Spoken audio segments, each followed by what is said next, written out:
एकलकोंडेपणातून स्वतःची सुटका करा. एकलकोंडेपणा ही फक्त एकटेपणाची भावना नसून मनात निर्माण होणारी खोल रिक्तता असते. माणूस लोकांमध्ये असतानाही कधीकधी आतून एकटा वाटू शकतो. ही भावना दीर्घकाळ टिकली तर आत्मविश्वास कमी होतो, नकारात्मक विचार वाढतात आणि मनावर ताण निर्माण होतो. म्हणून एकलकोंडेपणातून स्वतःची सुटका करणे महत्त्वाचे आहे.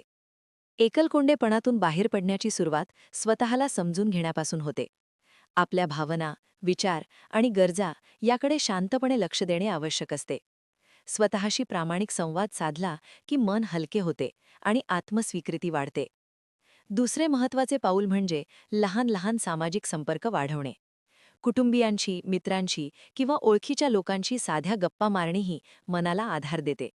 एखादा छंद जोपासणे, पुस्तक वाचणे, व्यायाम करणे किंवा समाजातील उपक्रमात सहभागी होणे यामुळे मनाला नवे उद्दिष्ट मिळते. तिसरे म्हणजे स्वतःबद्दल सकारात्मक दृष्टिकोन ठेवणे. प्रत्येक माणसात काहीतरी चांगले असते. स्वतःच्या गुणांना ओळखणे आणि त्यांचा विकास करणे यामुळे आत्मविश्वास वाढतो. जेव्हा आपण स्वतःशी मैत्री करतो तेव्हा इतरांशी जोडणेही सोपे होते. म्हणूनच एकलकोंडेपणातून बाहेर पडण्याचा खरा मार्ग म्हणजे स्वतःला स्वीकारणे, लोकांशी जोडणे आणि जीवनात अर्थपूर्ण कृती करणे. हा प्रवास हळूहळू घडतो, पण प्रत्येक छोटा प्रयत्न मनाला पुन्हा आनंद आणि समाधानाकडे नेतो. धन्यवाद.